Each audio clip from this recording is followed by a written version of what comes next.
প্রায় একটা দোকানের 4-5 বারও চুক্তি হয়ে গেছে এরকম বিভিন্নভাবে হাত বদল হতে হতে আমরা ভাড়াটা পাই হয়তো 7-8 হাজার, কিন্তু দোকানদার ভাড়া দিচ্ছেন 2 লক্ষ টাকা। অলরেডি করে দেওয়া হয়েছে বঙ্গবন্ধু স্টেডিয়ামে যে দোকানগুলো আছে এবং বঙ্গবন্ধু স্টেডিয়ামের সৌন্দর্য বর্ধন সহকারে এই সবগুলো বিষয় নিয়ে সেই কমিটি একটা প্রস্তাবনা প্রায় অলমোস্ট রেডি করেছে। সেই প্রস্তাবনার ভিত্তিতে আমরা ব্যবস্থা নেব। আপনারা জানেন এখানে চুক্তির বিষয় আছে এবং প্রায় একটা দোকানের 4-5 বারও চুক্তি হয়ে গেছে এরকম বিভিন্নভাবে হাত বদল হতে হতে আমরা ভাড়াটা পাই হয়তো 7-8 হাজার, কিন্তু দোকানদার ভাড়া দিচ্ছেন 2 লক্ষ টাকা। তো সেটার সমন্বয়টা কিভাবে হবে এবং আমরা একটা দাম নির্ধারণ করে দিব যাতে আমাদের এই আয়ের অর্থটা আমরা আবার যে ফেডারেশনগুলোর আর্থিক আছে সেখানে ব্যয় করতে পারি। এবং একই সাথে বঙ্গবন্ধু স্টেডিয়ামের একটা স্টেডিয়াম তো এরকম হতে পারে না, ভিতরে ঘিঞ্জি অবস্থা, ময়লা ফেলে রাখা। সৌন্দর্য বর্ধনের জন্য আমরা ব্যবস্থা নেব, যথাযথ ব্যবস্থা নেব। স্টেডিয়ামগুলোতে যাতে খেলাধুলা নিয়মিত হয় সেটা নিশ্চিত করা।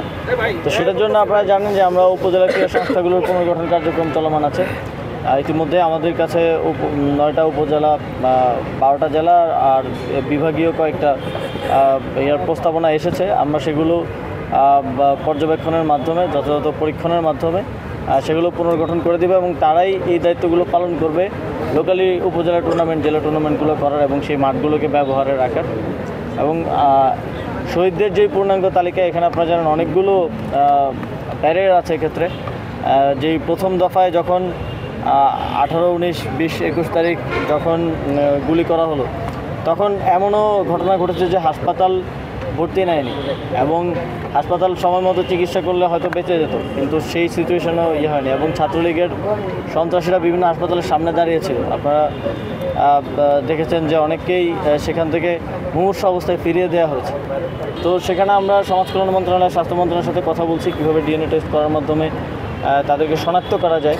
এই শনাক্তকরণ এবং এই প্রক্রিয়াটা যদি যথাযথ না হয় এখানে, তাহলে এটা নিয়ে একটা প্রশ্ন থেকে যেতে পারে। যেমন মুক্তিযোদ্ধাদের ব্যাপারেও ভুয়া মুক্তিযোদ্ধার প্রশ্নটা এখনও আমাদেরকে ফেস করতে হয় আজকে 54 বছর পরে এসে।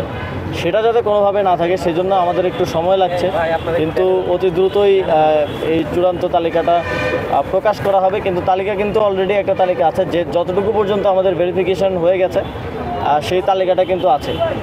এবং যাদেরকে ভেরিফাই করা হচ্ছে নতুন করে, সেটাও তালিকাতে অন্তর্ভুক্তির মাধ্যমে একটা পূর্ণাঙ্গ তালিকা প্রকাশ করার মাধ্যমে এই মাঠগুলো আমরা পুনরুদ্ধার করব যেগুলো দখল হয়ে গেছে, এবং বাকি মাঠগুলোকেও যথাযথ সংস্কারের মাধ্যমে খেলাধুলার উপযোগী করে গড়ে তুলব। আর শুধু স্টেডিয়াম না, স্টেডিয়ামে তো একদম অ্যাডভান্স লেভেলের খেলাধুলাটা হয়, কিন্তু আমাদের খেলোয়াড়রা তো উঠে আছে এই ছোট ছোট মাঠ থেকে। তো এগুলো আমাদের একটা প্রায়োরিটির অংশ থাকবে। আপনারা জানেন ঘনবসতিপূর্ণ শহর হওয়ায় ঢাকায় খোলা জায়গা, মাঠের যথেষ্ট অভাব আছে। আমরা যখন স্কুলে ছিলাম তখন আমরাও খেলাধুলা করার জায়গা পেতাম না। তো সেই জায়গা থেকে আমরা ঢাকায় এই মাঠগুলোকে পুনরুদ্ধার করব। এর পাশাপাশি আমরা যেই জায়গাগুলোতে এখনও শহর নতুন করে বাড়ছে, ক্রমবর্ধমান, সেই জায়গাগুলোতে যেন পর্যাপ্ত পরিমাণে মাঠ থাকে, খোলা জায়গা থাকে খেলাধুলার জন্য, সেটা নিশ্চিত করার জন্য। এটা আমি অবশ্যই দেখব যে ধানমন্ডি ক্লাবের বিষয়টা কি বা অন্যান্য ক্ষেত্রেও। এবং আরেকটা বিষয় হচ্ছে আমরা একটা স্পোর্ট ভিলেজ করার পরিকল্পনা করছি।